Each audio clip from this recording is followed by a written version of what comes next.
அதே ஆனந்த விடலில் மாரி செல்வராஜ் மறக்கவே நினைக்கிறேன் எழுத தொடங்கினா. அதில் எழுதிய பல விஷயங்கள் இந்த கதைக்குள்ளே இருக்குது.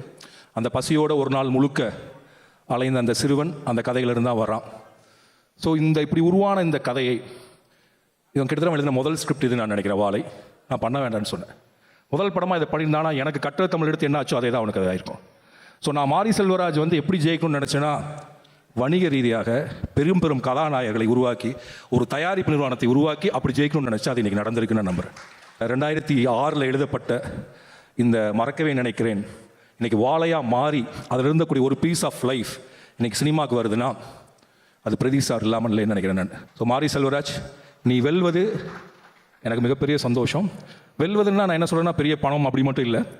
நினச்ச மாதிரி தைரியமாக உரத்து ஊர் என்ன சொன்னாலும் அதை பற்றி கவலை இல்லைன்னு ஒரு குரல் ஒலிக்குது இல்லை, அதான் உன் குரல்.